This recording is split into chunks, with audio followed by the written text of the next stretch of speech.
merupakan komitmen kami dan juga menjadi penekanan Bapak Presiden untuk mengungkap kasus ini secara cepat, transparan, dan akuntabel. Dan tadi juga beliau perintahkan jangan ada yang ragu-ragu, jangan ada yang ditutup-tutupi, ungkap kebenaran apa adanya. Jangan sampai menurunkan kepercayaan masyarakat terhadap Polri. Jadi ini tentunya menjadi perintah dan amanat yang tentunya saat ini dan kemarin juga telah kita laksanakan. Assalamualaikum warahmatullahi wabarakatuh. Waalaikumsalam. Alhamdulillahirabbil alamin. Alhamdulillahirabbil alamin. Wa bihi nasta'inu ala umuri dunya waddin. Wa ala alihi washabihi ajmain. Amma ba'du. Penonton Padepokan Tidar dimanapun Anda berada, marilah kita panjatkan puja dan puji syukur kita kehadirat Allah, di mana dalam kesempatan kali ini kita masih diberikan nikmat-nikmat dari Allah yang begitu banyaknya. Shalawat serta salam senantiasa kita haturkan kepada junjungan kita Nabi Agung Muhammad SAW, yang selalu kita nantikan syafaatnya besok di yaumul qiyamah. Amin Allahumma amin. Pemirsa Padepokan Tidar dimanapun Anda berada, pada kesempatan kali ini kita akan mencoba mencari tahu kasus. Kita akan menghadirkan sosok Ghaib Jin Qorin nanti yang akan kita tarik dari sebuah sebut saja orang dalang utama di balik kasus yang saat ini masih merebak di kalangan publik Indonesia, yaitu kasus pembunuhan Vina dan Eki. Bismillahirrahmanirrahim. Dengan izin.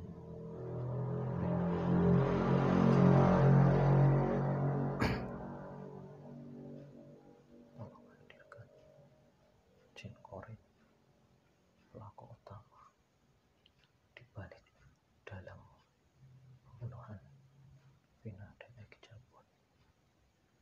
Saya mengucap energi Rasulullah SAW.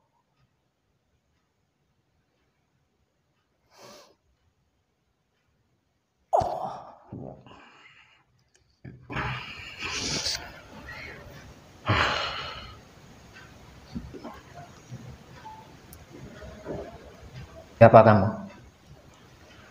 Ada apa? Kamu siapa?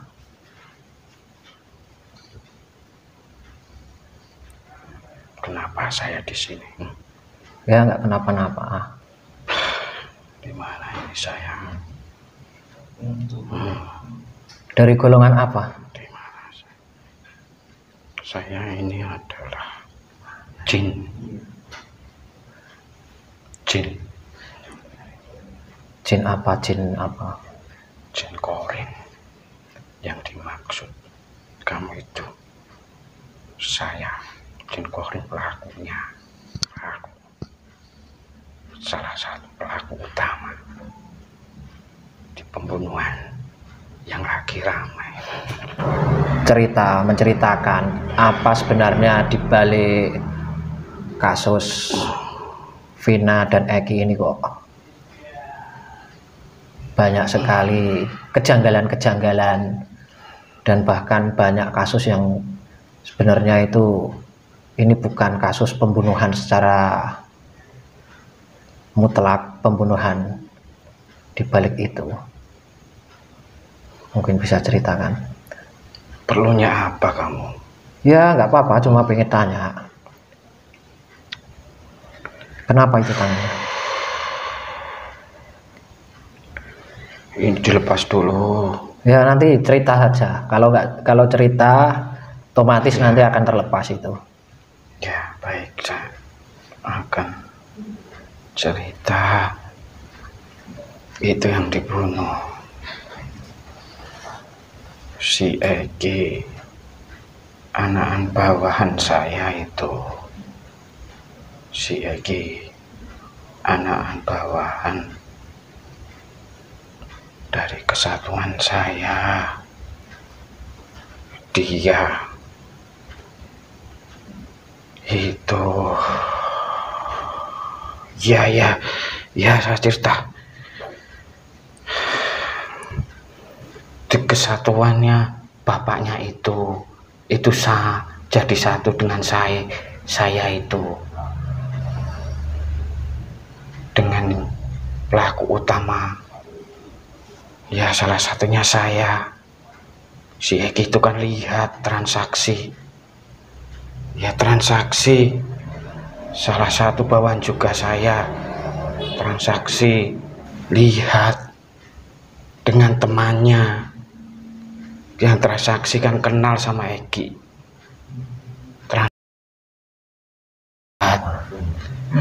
Dia lihat.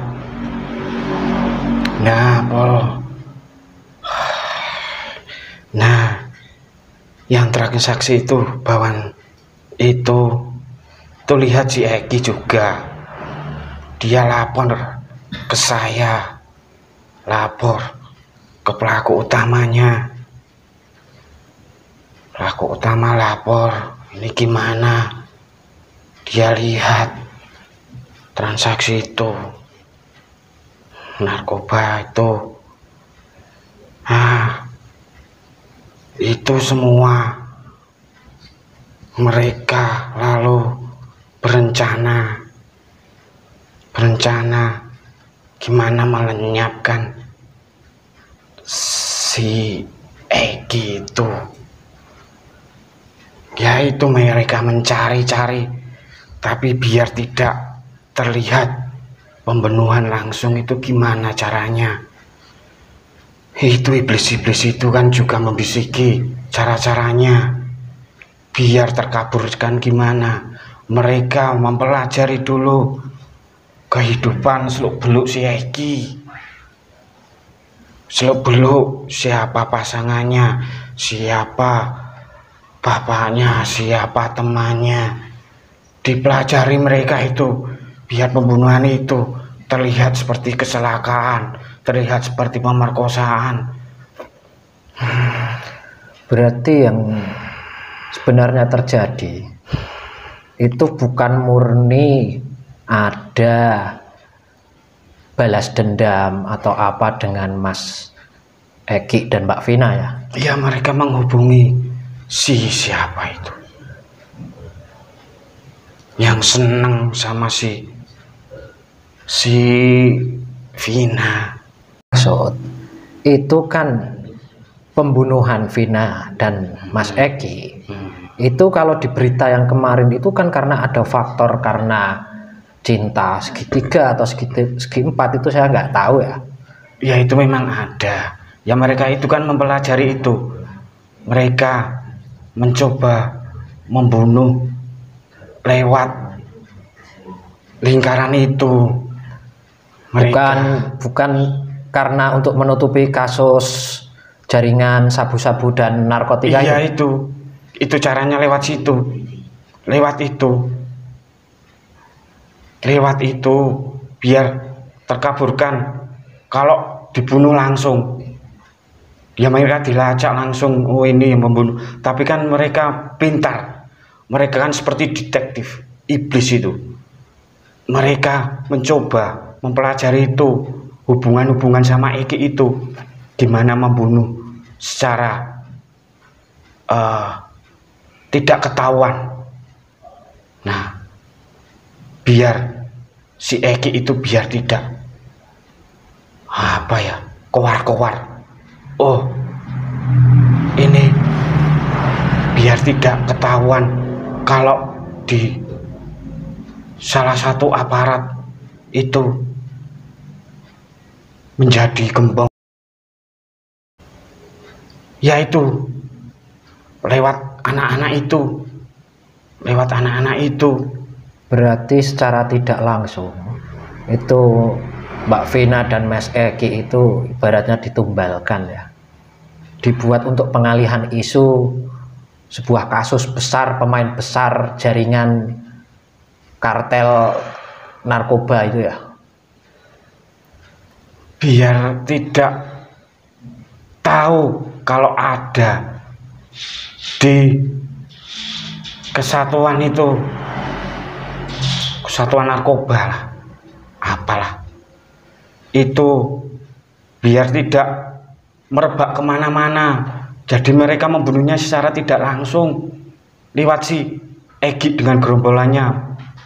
Mereka mengancam lewat situ, lewat Egi. Egi kan juga punya Egi apa Pegi? Egi yang DPO.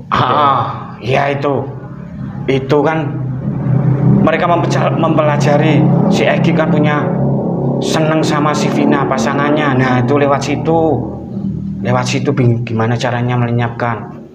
Kan si Egi bayar apa enggak? Apa mereka diiming-imingi biar bisa memperkosa, kan cantik itu kan dibunuh.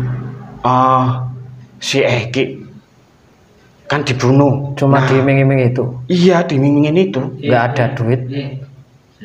Kalau si Egi ada, tapi kalau yang teman-temannya itu kan diiming-imingi biar bisa menyetubuhi. Mosok cuma itu.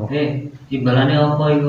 Imbalannya arek ngaku ke motor itu yang pembunuh itu dikasih imbalan apa enggak itu sama? Iya ada uang. Lah iya gitu berapa? Muter-muter tuh. Ya kan dari Egi nanti dikasih itu teman-temannya itu selain memperkosa itu. Ini yang digencar-gencarkan kan Egi ya, Pegi itu kok ini dilepas dulu ini ya, kalau berkata bicara. jujur nanti akan lepas dengan sendirinya. Ini semakin makanya cerita dengan apa adanya aja. Iya, kalau ceritanya dulu. Kamu berbohong ya udah, iya, akan terus. Iya, ya udah jawab jujur aja. Iya, ini dilepas dulu, nanti saya cerita. Kalau bohong nanti diikat lagi wis.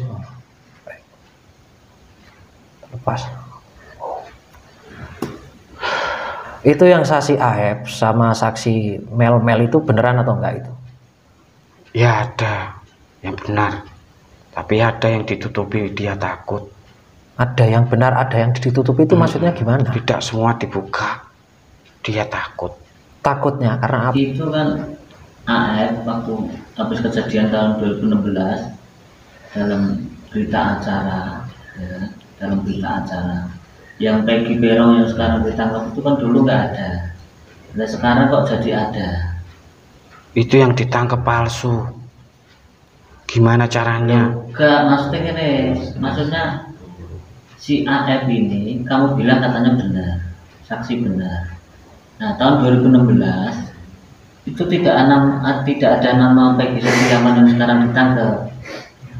Nah tapi sekarang di BAP lagi kan sama polisi.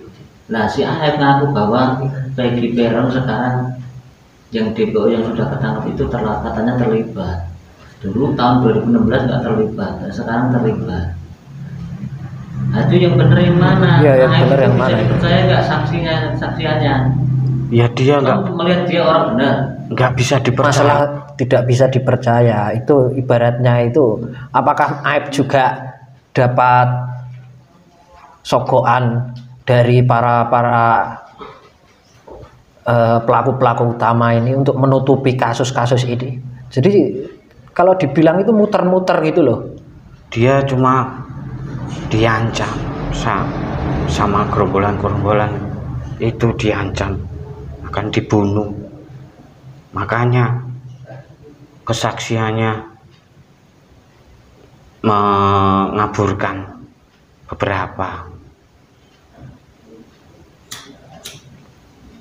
Kalau si Mel itu temannya si Egi, si Vina. Terus dia kesaksiannya benar, Mel. Kesaksiannya benar. Iya. Iya apa? Benar Iya apa? benar, hampir benar. Dia juga takut.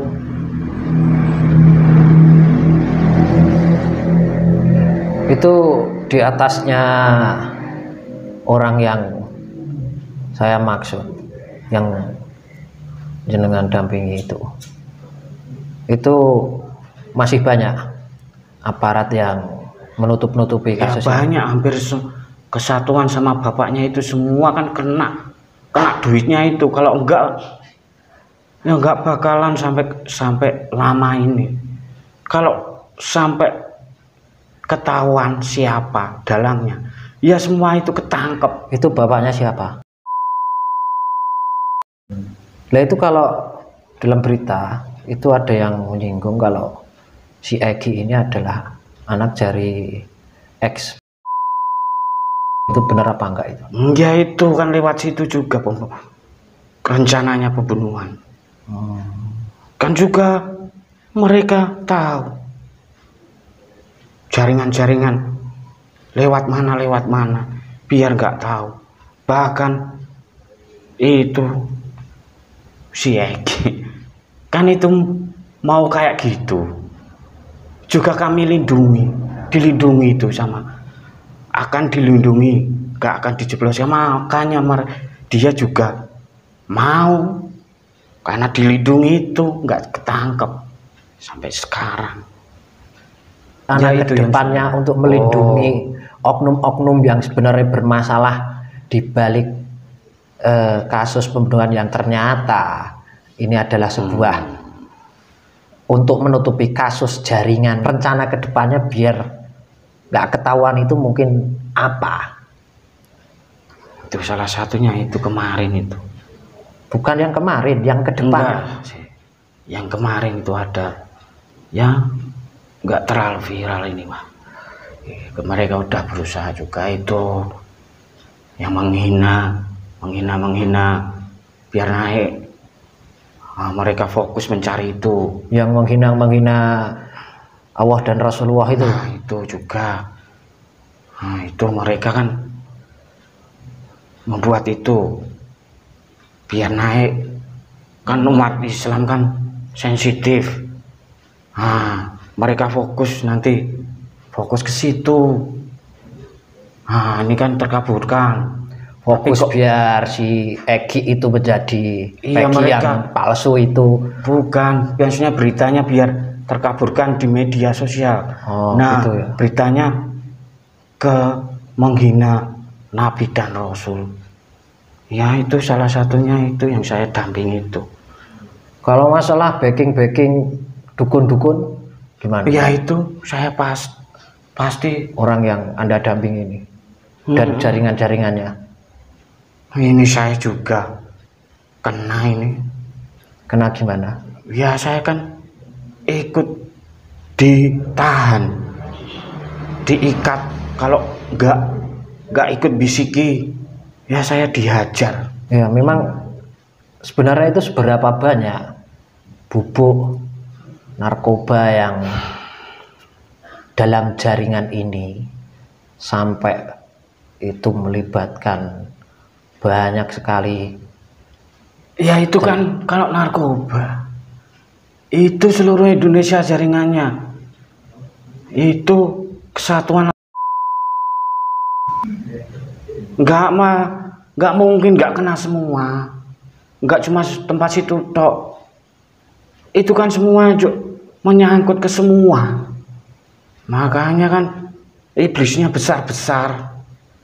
Setahu kamu sekarang itu kira-kira barang dalam tanda kutip bubuk yang masih ada stok itu kira-kira ada berapa kilo atau mungkin berapa kuintal atau ton?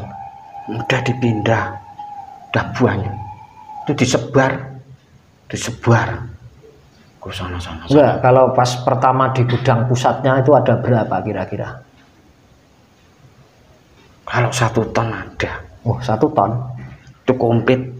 Cari Iya, apa? berarti ya. Butir ada, bubuk ada, apa? Cairan ada. Itu komplit. Nah itu mereka takut, disebar lalu disebar ke jaringan-jaringan yang kecil-kecil, disembunyikan. Tuhan mereka ketakutan. Lah kira-kira posisi barang yang paling besar jumlahnya atau berapa banyaknya itu kira-kira di posisi di mana itu? Ada Ada itu di mana kira-kira? di timur Timur itu kan banyak. sama barat dipindah. Timur Dari itu tempatnya, yaitu yang Cirebon itu dipindah. Kan yang paling gede itu ada di ibu kota. Jakarta. Dan yang timur? Ada lagi Jawa Timur, Surabaya. Ada lagi luar pulau tuh, Bali itu paling parah. Tapi yang disembunyikan di itu di barat, tempat Cirebon baratnya. Ya jauh di lereng gunung tuh ada kantor di belakang situ ada. Nah itu saya mau tanya yang anak-anak geng motor yang bunuh Vina itu dibayar berapa per anaknya sampai membunuh gitu, menghilangkan nyawa orang lain? Hampir 1 juta per orang. 1 juta? Masa segitu? Iya, yang gede kan yang itu Egi. Nah itu dapat berapa Egi? ya gede, Ya gede itu ada nominalnya. dari bapaknya juga dikasih. Menutupi jaringan seluruh Indonesia masa cuma 1 juta, kan nggak masuk akal. Iya, karena anak-anak itu dikasih segitu udah gede banget. Berarti yang banyak itu yang Egi itu ya? Iya. Nah berapa kira-kira Egi itu dapat berapa? 20-an. 20? Sejuta ya gelem. Iya, 1 juta masa. Itu per orangnya. Iya per orang ya gelem mau bandar gede. Itu bandar se-Indonesia kan? Jaringan se-Indonesia. Penontonku ya dong guyu. Nggak mungkin kalau cuma 1 juta. Yang Bisa memang tahu segitu. yang sebenarnya. Nggak tahu ya mas. Nggak tahu. Kalau yang gede yang si Egi itu dikasih gede sama bapaknya, sama gembong-gembongnya juga. Menurutmu ini kamu ini yang mendampingi yang punya jasad dalang utama ini kira-kira ketangkep nggak? Sulit sekali. Sulitnya itu karena apa?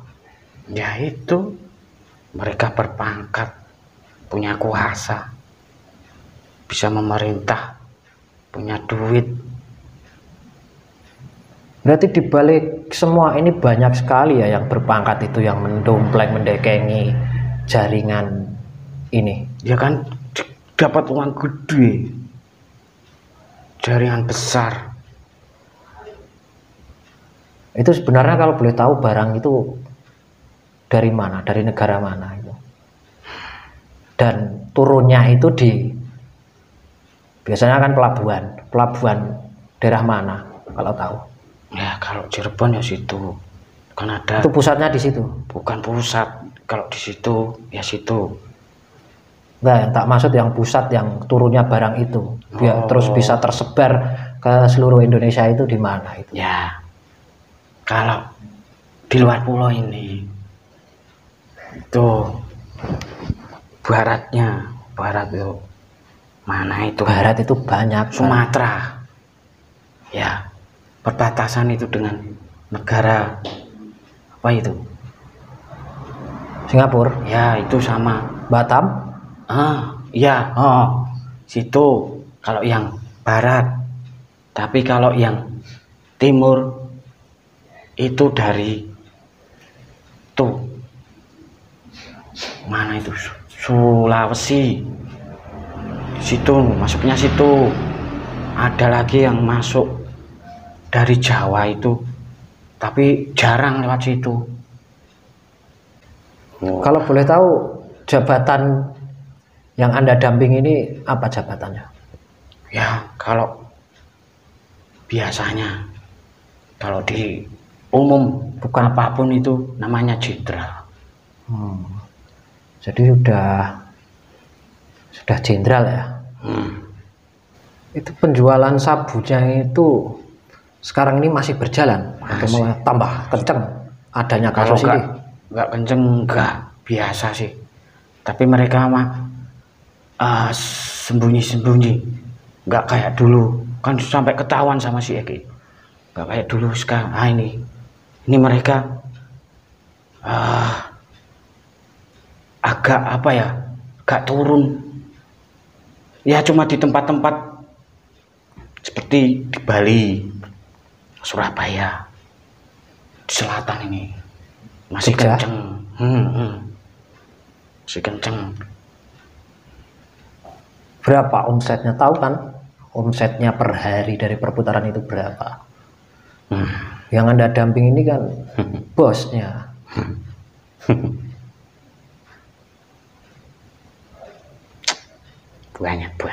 Banyak itu berapa? Miliaran, makanya mereka bisa punya kuasa lewat uang itu. Mereka sudah tertutupi dengan uang itu. Udah iblisnya juga sangat kuat. Saya datang kemari itu tadi kan saya ditahan sama iblisnya itu, suruh bisik-bisik di gimana caranya rencananya biar tidak terungkap. Saya ditahan, saya baru bebas ini, ditarik ke sini. Ya itu untuk bos spiritu bosnya itu kira-kira ada berapa pendukung spiritualnya, dan kira-kira berapa budget yang adakah, budget yang dikeluarkan untuk para spiritual dukun-dukun yang membantu itu? Itu nyatanya yang ingin mengungkap itu pada diserang. Ya berapa itu? Ada berapa? Setiap orang itu, Setiap yang saya dampingi itu, mereka hampir punya dukun 5. Setiap orang, satu orangnya. Membuat ya serangan gaduh, serangan yang tidak nyata, yang membuat film itu juga. Itu kan kemarin sempat diserang habis-habisan. Itu yang mewujud di TKP film itu juga serangan dari dukun-dukun itu? Ada yang diserangan, ada dari tempat. Nah, kira-kira dukun-dukun itu dibayar berapa per orangnya? Itu sudah seperti apa, gajian. Gajian per bulan gitu? Berapa? Kasih. Itu hampir per bulannya itu 10 juta per bulan. Dukunnya itu dikasih cuma-cuma, tapi ya itu ikut membantu dalam bisnisnya, dalam dagangannya. Apapun yang menghalangi dihajar, minta dihajar. Nah itu kalau dukun yang membantu aktor utamanya itu ada berapa orang? Ada puluhan, tapi kan dukunnya juga punya bawahan-bawahan, ya banyak ratusan jadinya. Ya kembali ya. Ya Balik ke sana. Ya, saya bantu keluar. saya yang disembuhkan sakit-sakitnya. Tadi ditahan itu. Ya, disembuh.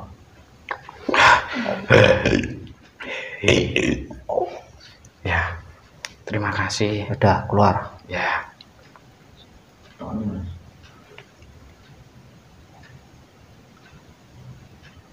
Maaf. Oh, bismillah.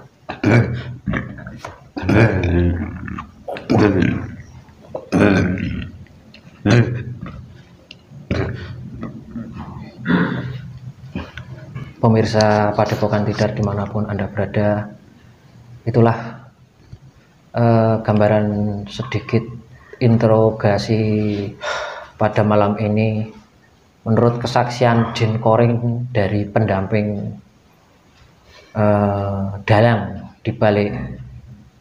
dalang utama di balik kasus Vina Cirebon, yang tadi dijelaskan ternyata di balik itu ini adalah sebuah kasus yang besar, kasus jaringan mafia yang melibatkan seluruh Indonesia.